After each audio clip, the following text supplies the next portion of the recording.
Hey guys, Justin over JHart Modelworks coming to you with the next update on our Airfix 1/32 scale Aston Martin DB5 that we're building for the small scale group build hosted by Shawn at the Scale Model Car Guy channel and Dan the man over at the Thesixtiesrule channel. Go ahead and check those channels out. The links will be down in the description. We have so much done. We are just about ready for final assembly. So let's go ahead and get that camera flipped around and take a look at what we've got.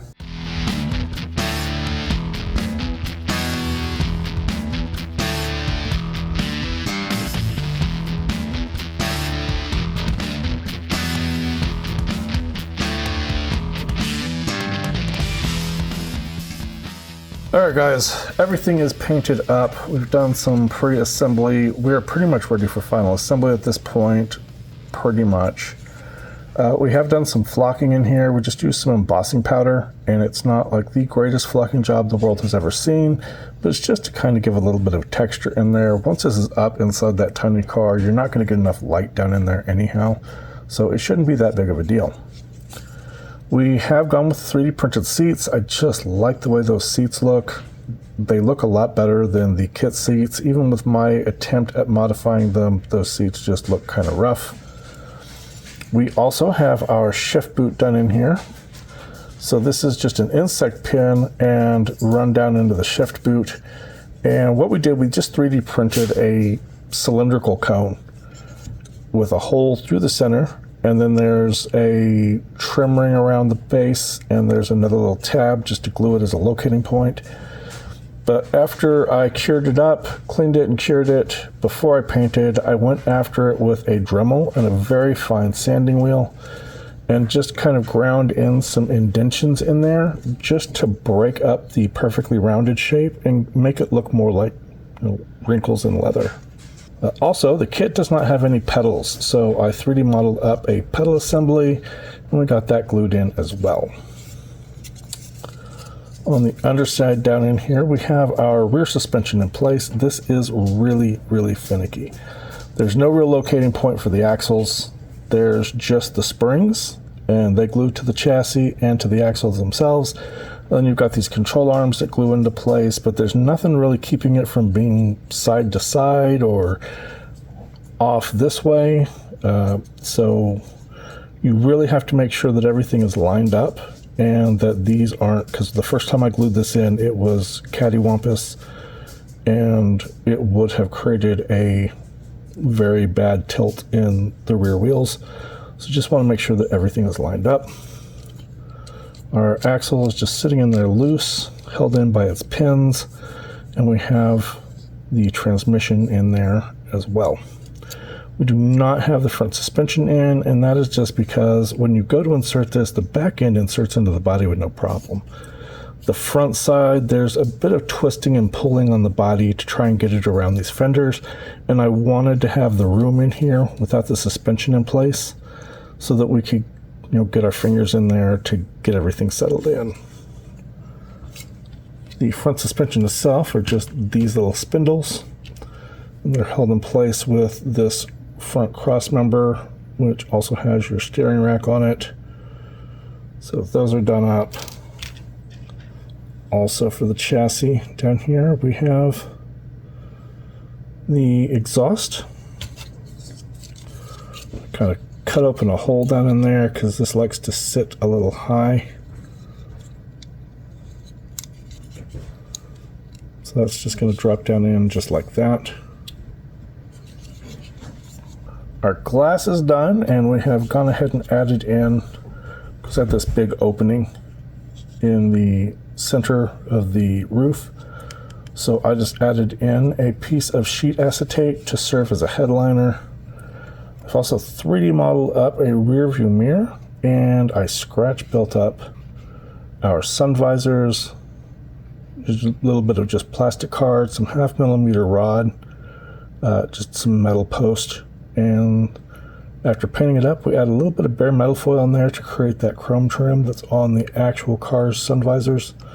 So all of that looks good. The sun visors actually glue into the base for the mirror, and just all that sets down into place. Now I Also cut open the windows so that you'll actually be able to see them, because the glass really isn't very clear at all. I've sanded it, I've polished it, I've got it as clear as I can get it. But there's some problems with the glass and you're not going to be able to see any of the detail. But when I did, I used the indents because there's, as you can see, there's kind of some indents where the glass is, where it should line up with the body.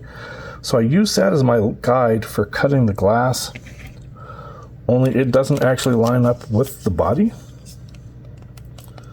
So on the passenger side here, there's a gap between the window and the frame. There's not much I can do about that. It's not a terrible gap. What I'll probably do is after I get this glued in, I'll add some Bondic or some UV resin in there just to kind of fill the hole. But it is what it is. I should have put this in here and marked on the glass instead of trusting the Airfix's lines matched up with the actual body, because they don't. Additionally, we have our dashboard. We just kind of dry brush some silver over the black to get some of those details to come back out. So for our steering wheel, we brush painted it with some Mr. Mahogany surfacer to get the base brown, and then we came back and brush painted in some Tamiya clear orange to get that nice glowing wood effect. This does not glue onto the interior tub. It actually glues to the inside of the glass. It glues in about like that. So that's going to be a little tricky. Hopefully we can get that in there without a whole lot of mess. The chrome is all done. We used some Mr. Hobby super metallic chrome. I didn't want a true chrome finish on these. I just wanted a bright silver. With as small as the car is, being 32nd scale, a perfectly reflective chrome would really kind of look a bit too much. So I kind of felt just that really bright silver gives us the effect without it breaking the realism for being too reflective and reflecting things at 1:1 scale.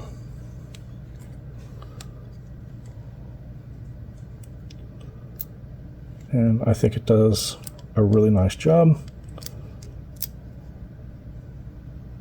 That's going to look really good. We also did up our 3D printed Aston Martin logos. So we're going to try and get those glued onto the body without making a whole lot of mess.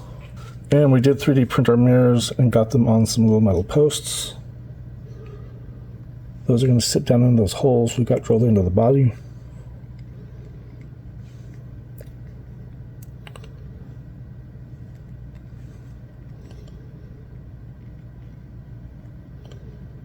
And those are going to sit pretty much right about like that.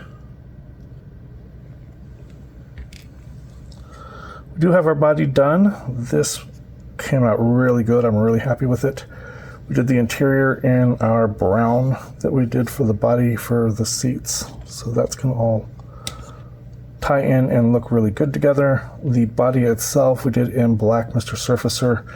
We then did these Zero Paints extra fine metallic. This paint gets really fingerprinty though. But as you can see, there's a little bit of metallic in there, but it's not so big that it looks out of scale.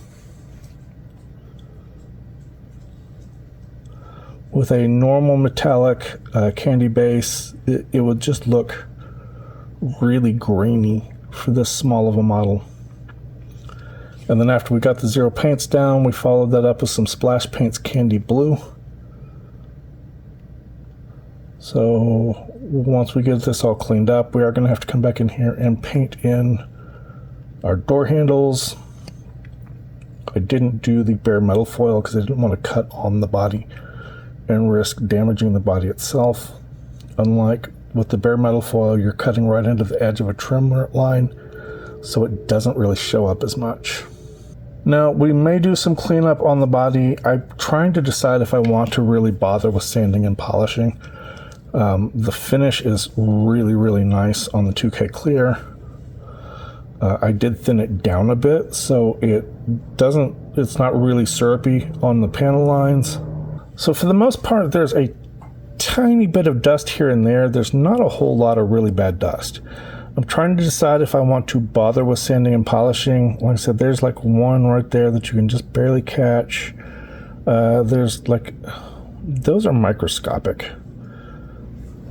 I might just spot sand and polish just where those little dust nibs are. There's a couple that are up somewhere on one of these edges, and I can't figure out, I can't find them now. But I know there's one, yep, it's right there, right on that edge. And I'm concerned about trying to sand and polish that out because it's being on that edge, the clear is going to be so thin there. It's going to be really easy to go through the clear and damage the paint.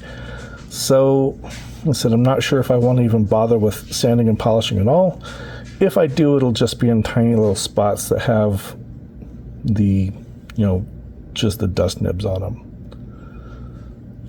So that's going to be a wrap for the video for this far, guys. We should be handling final assembly this weekend, and next weekend I hope to have a final on this one.